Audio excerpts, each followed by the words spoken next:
in essence, choose to revalue it the way that Roosevelt did in 33 and the way that Nixon did in 71 or 72 and 73. After he closed the gold window in 71, he did revalue gold the next year by about 7 or 8% by devaluing the dollar and pushing gold from 35 to 38.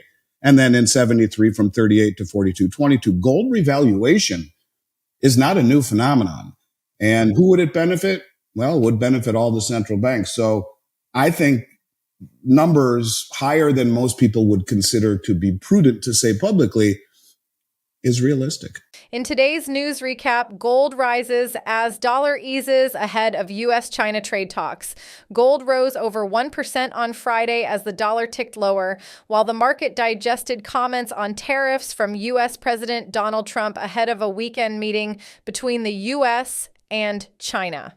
Spot gold was up today at $3,340.29 an ounce and has gained 3.1% so far this week. Bullion, known as a hedge against geopolitical and economic uncertainties, has risen more than 27% since the start of the year. The U.S. dollar edged 0.3% lower, making bullion less expensive for other currency holders.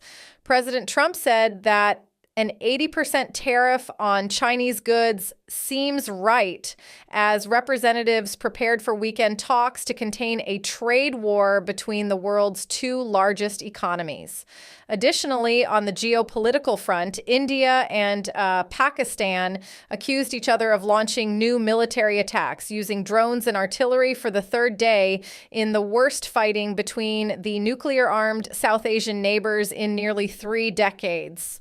Obviously, the overall continued uncertainty in regards to tariffs remains probably the most significant underpinning behind gold, said David Mager, director of metals trading at High Ridge Futures. We're not quite as favorable towards gold as we have been over the course of the past several months. We could be moving into a period of more consolidation or retracement for a period of time. On the physical front, Indian gold dealers offered price discounts this week amid weak demand as a weaker rupee lifted local prices to near record highs, while buying in China picked up after a holiday. Elsewhere, Trump's trade policies will likely lift inflation, lower growth, and raise unemployment later this year. Federal Reserve Governor Michael Barr said, leaving policymakers with a potentially tricky decision on which problem to fight. Spot silver added 0.8% to $32.75 an ounce. Platinum rose about 2% to $995.10, and palladium climbed 0.2% to $200.80. $977.68. Now we'll show you the best clips of the latest interview. Don't forget to like, subscribe, and turn on notifications so you do not miss out our daily recaps. And check goldsilverstacks.com to get your Stacker's Handbook, the ultimate guide to stack gold and silver, packed with strategies to trade the gold-silver ratio and get more ounces and build wealth over time, so you don't have to rely on market commentators to make your investment decisions. Enjoy the episode. Picking a number is very challenging. Of course, you have Goldman Sachs saying as high as $4,500. You have other mainstream pundits saying $3,700 to $4,000 in that range. Talking about gold reaching a level, in the thousands of dollars higher than where we are right now is not that outlandish. First of all, if we were to look at the United States becoming a net importer of gold. I don't ever remember it being a net importer of gold. There were 1 or 2 years where we did have net imports, but not like we are seeing now where, more gold has been imported to the United States since January than at any time since the end of World War II when we took over for the pound sterling at the Bretton Woods Agreement. Everyone sent us their gold. Something big is happening with gold. And of course, you see Trump's a tweet the other day on Easter Sunday. He says, the golden rule of negotiating success, he who has the gold makes the rules. Thank you. You see talk of revaluing gold, which was held in the gold revaluation account. That's actually the name of it, which you can't make up, whether it be the head of the Bundesbank or the Dutch National Bank or members of the governing board of the Bundesbank or Senator Loomis from Wyoming, all talking of gold revaluation. Whether we talk of Judy Shelton, Trump's former nominee to run the Fed in 2016, who advocates for 50-year treasuries backed by gold, or the Treasury Secretary currently of the United States, who largest holding was gold while running a hedge fund and is prior to becoming the Treasury Secretary, and is a self-proclaimed gold bug.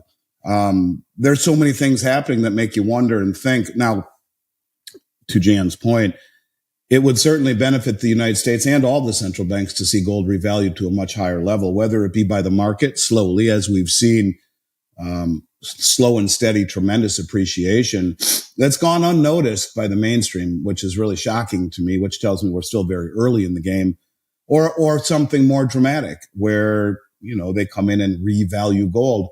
Every $4,000 increase in the price of gold gives the Treasury General account $1 trillion free and clear. So, you see gold at levels of, 4,000, 8,000, 12,000, whatever that number is, at $12,000 an ounce. And I think that's the number that James Rickards came up with. In today's news recap, silver prices climb on safe haven demand. Silver prices rose over 1% to approach $33 per ounce on Thursday, recovering losses from the previous session as investors sought refuge in safe haven assets amid persistent economic and trade uncertainties. The rebound followed the Federal Reserve's decision on Wednesday to hold interest rates steady as expected.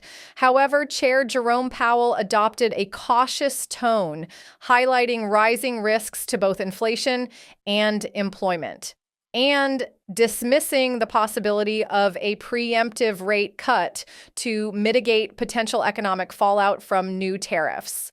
On the trade front, President Donald Trump announced via Truth Social that he would hold a news conference Thursday to unveil a deal with a big country, reportedly the United Kingdom. Meanwhile, he reiterated that he would not roll back tariffs on China as a precondition for starting trade talks ahead of this weekend's scheduled U.S.-China negotiations in Switzerland. Now we'll show you the best clips of the latest interview, but first, smash the subscribe button, turn on notifications, and check our new Numismatics Handbook. Most stackers want to get active, but swapping their metals for dollars isn't an option.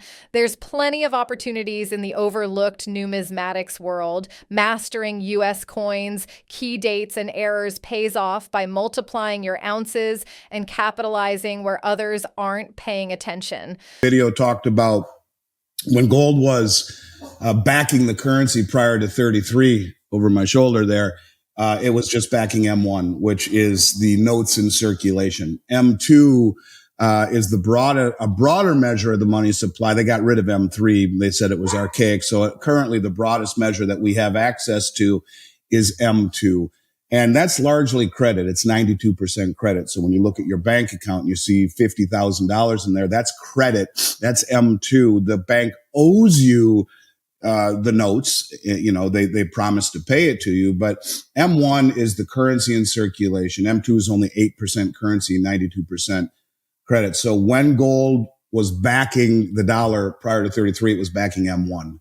If you take M1 right now, 2,365 billion and divide it by the 261 million ounces we supposedly have, you get $9,044 an ounce. Could that happen? Yeah, why not? I mean, why not? Why not revalue gold to a level high enough to start to whittle down the debt and benefit the central banks on the planet who, for the last, really since 2017, have been on a binge buying and repatriating, and largely because of many of the things that you've talked about for years that enlightened me, namely the reclassification of gold, the tier 1 status, and the importance of owning an asset that has no counterparty risk. The way that the mechanism works, in essence, is if you had gold at $8,000 an ounce, the Treasury would issue gold certificates to the Federal Reserve. the Federal Reserve would, in essence, just create that money and give it to the Treasury General account. They now would have at 8,000, they would have $2 trillion free and clear to do with as they see fit. Those certificates do not give the Federal Reserve access or a call on the nation's gold. It's the fiat equivalent of it. So it's kind of an accounting gimmick, to say the least. So I guess I would just simply say this. Something is very different with gold. There is no question about it. When you see the massive amounts of gold imports into the country, when you see the massive amounts of imports to the BRICS nations, the continual drive to repatriate and accumulate gold on all levels, using all different techniques, even flying around the world, as China is doing, buying doré and concentrate to disintermediate the marketplace. You got the largest producer of gold in the world and the second largest producer of silver flying around the world buying doré and concentrate, so no one knows what they're doing. There's a push, I believe, to reintegrate gold, Andrew, into the monetary system. And that's why it's slowly bubbling higher. The volatility keeps people at bay. The volatility keeps the mainstreams, or the normies, as Cliff High calls them, out of the market. But yet it's slowly revaluing and being reintegrated, I believe, into the system rather than reacting to something where it just shoots up. You know, it's the old frog in the pot of lukewarm water that the heat's slowly being turned up. So the question to me really is, how high does it go on its own? And will they? What do you think of Schectman's take? Do you agree with his view on gold? Are you buying this in the stock market? Are you afraid of high volatility? Post in the comments section down below your honest opinion and share with the stackers if you're buying more, selling, or getting active in the numismatics world. Let us know. We really want to know. Now watch this video right here because it's a perfect fit for you, and I'll see you on the other side.